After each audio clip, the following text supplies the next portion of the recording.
Bonjour et bienvenue à tous. Dieu nous donne sa grâce et sa paix pour ce nouveau temps de culte. Et nous prions ensemble. Toi, ô Dieu, tu nous as aimés le premier. Hélas, nous en parlons comme si tu nous avais aimés le premier qu'une seule fois à la manière historique. Alors que sans cesse, bien des fois le long des jours et de la vie entière, tu nous aimes le premier. Quand nous nous éveillons le matin et que nous tournons notre âme vers toi, tu es le premier, tu nous as aimés le premier. Si je me lève à l'aube et tourne à la même seconde vers toi mon âme et ma prière, tu me devances, tu m'as aimé le premier. Quand je me retire de la distraction et recueille mon âme pour penser à toi, tu es le premier. Amen. La lecture du jour nous vient de l'Évangile selon Marc au chapitre 4, les versets 35 à 41. Le soir de ce même jour, il leur dit « Passons sur l'autre rive ». Après avoir renvoyé la foule, ils l'emmenèrent comme il était dans le bateau. Il y avait aussi d'autres bateaux avec lui. Survient une forte bourrasque. Les vagues se jetaient dans le bateau. Déjà, il se remplissait. Lui dormait à la poupe sur le coussin. Ils le réveillent et lui disent « Maître, nous sommes perdus, et tu ne t'en soucies pas ?» Réveillé, il rabroua le vent et dit à la mer « Silence, tais-toi ». Le vent tomba et un grand calme se fit. Puis il leur dit « Pourquoi êtes-vous peureux? N'avez-vous pas encore de foi ?» Ils furent saisis d'une grande crainte. Ils se disaient les uns aux autres « Qui est-il donc, celui-ci, que même le vent et la mer lui obéissent ?» Dans ce texte de l'Évangile selon Marc, les disciples glissent sur les flots pour rejoindre une autre rive. Jésus leur dit « Allons de l'autre bord ». Alors ils partent de là où ils sont, ce pays familier, pour rejoindre le pays des Géraséniens. C'est là, si vous lisez la suite de l'Évangile, que Jésus va guérir un homme possédé et qu'il va envoyer des esprits qui le possèdent dans un troupeau de cochons.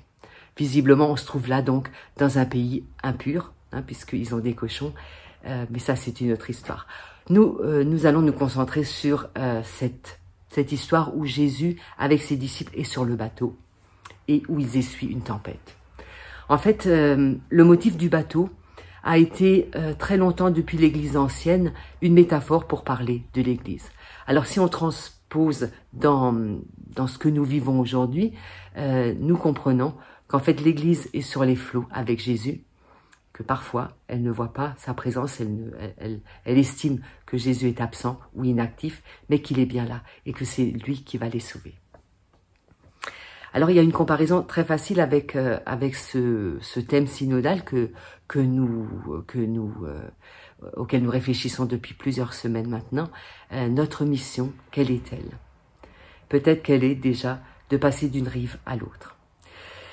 Et là on le sait. L'Église telle que nous l'avons connue depuis tout petit, cette Église-là ne fonctionne plus comme lieu de rencontre, de retrouvailles.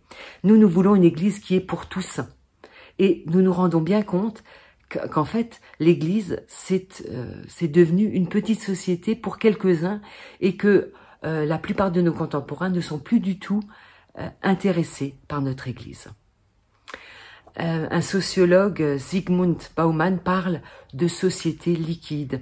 Une société qui se caractérise par le primat des relations. C'est la relation qui est importante. C'est la communication, c'est les réseaux qui ont toute la place. Une société liquide, à la différence d'une société solide, où on sent le poids des institutions, où l'importance de la sociologie et de la géographie a sa place. En Église, en fait, on est aussi dans une Église liquide maintenant. On sort d'une Église solide où l'institution avait du poids, où on allait dans certaines paroisses en raison de son attachement sociologique ou en raison simplement de sa position géographique. Et cette Église-là, on sait qu'elle ne fonctionne plus parce qu'elle ne répond pas aux attentes de nos contemporains. Mais vers où aller? On sait qu'on est dans un bateau, qu'on quitte une rive bien connue et qu'on va dans un pays qu'on ne connaît pas, étranger. Et on est dans ce moment de crise où on passe de l'un à l'autre. On sait ce qu'on quitte, mais on ne sait pas encore vers où on va. On sait qu'on est en transformation, mais on ne sait pas encore ce qu'on va devenir. La crise sanitaire a, je crois, accéléré cette prise de conscience que désormais, nos églises, nos paroisses telles qu'elles fonctionnent ne sont plus d'actualité, elles ne sont plus percutantes, elles ne sont pas pertinentes. La paroisse, pour autant, ne peut pas disparaître, parce que si nous faisons disparaître les paroisses, nous perdons ce qui est le cœur de notre existence, le cœur de notre mission, annoncer une bonne nouvelle pour tous dans toutes les nations. On a besoin encore, je crois, d'une paroisse solide, parce que c'est elle qui accompagne nos contemporains dans les grands moments de la vie, dans les phases importantes, dans les moments de changement. L'Église est là et elle a besoin de continuer cet accompagnement qui est très important. Mais notre monde a aussi, je crois, besoin d'une Église qui crée des événements, des grands moments, des moments festifs pour rejoindre les personnes qui sont éloignées de l'Église. Créer des moments festifs où le dialogue est important, où la parole échangée est importante, parce que les croyants savent que la parole des uns et des autres n'est jamais très loin de la parole de Dieu. Tout comme la rencontre des uns avec les autres n'est jamais loin de la rencontre avec l'autre qui est Dieu. Et puis notre monde a aussi besoin, je crois, d'une église mystique. La dimension mystique est rarement déployée dans nos églises traditionnelles. Et pourtant, nos contemporains sont en recherche, en demande d'une dimension spirituelle mystique dans leur vie. Les succès des retraites le disent. Dans les maisons de prière et de solitude, dans les monastères ou ailleurs, cette dimension est assurée depuis longtemps par des religieux et des religieuses qui ont toujours été à part de la paroisse traditionnelle. Alors pour que notre ambition d'une église pour tous soit honorée, je crois que la première étape, c'est peut-être de reconnaître que nous ne sommes pas capables en paroisse de tout faire. Peut-être réfléchir et réaliser ce que nous sommes capables d'apporter à nos contemporains et se concentrer là-dessus. Dans cette société liquide, dans ces églises liquides qui met les personnes en lien avec les réseaux autant que finalement elles les isolent, je crois que nous avons du pain sur la planche en termes de communion et de communauté. Annoncer l'évangile dans les petites communautés, ça pourrait être un début. Créer des églises de maison, comme Bucer, le réformateur strasbourgeois, le faisait déjà au XVIe siècle. Créer des petites maisons où la parole peut se partager, où les relations se créent et où on peut échanger en vérité.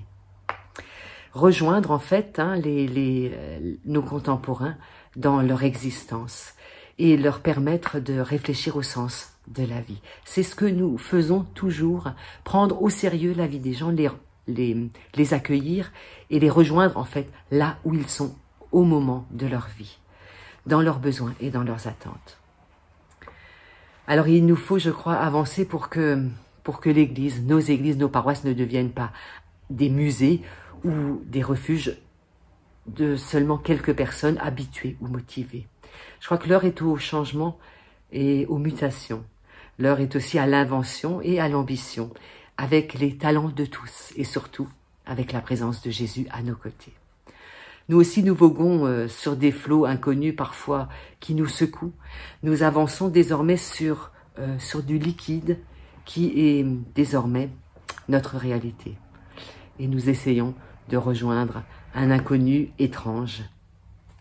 Nous traversons avec Jésus qui calme nos cœurs et qui tient le monde dans ses mains. Amen. Prions ensemble avant de nous quitter. Seigneur, puissent tes paroles, si fortes et mystérieuses, nous aider à reprendre un nouvel élan afin de poursuivre le chemin toujours. Plutôt que de nous laisser habiter par l'inquiétude, ouvrons grand la porte à cette paix que tu nous offres, la paix du cœur. Oui, il y a en nous d'infinies énergies de compassion. Oui, il y a un bonheur dans le don de soi pour les autres. Avec toi, nous construisons des passerelles entre nous. Nous surmontons nos divisions partout où nous sommes, dans nos familles, au travail, dans notre immeuble, notre quartier ou notre village. Viens Seigneur te faire proche pour libérer en nous cette force d'amour. Viens nous aider à nous pacifier nous-mêmes afin de porter la paix aux autres. Avec toi, apprenons à devenir des porteurs de confiance. Amen. Que la paix de Dieu qui surpasse tout ce que nous pouvons comprendre ou imaginer garde nos cœurs en Jésus-Christ. Et très bon dimanche à tous.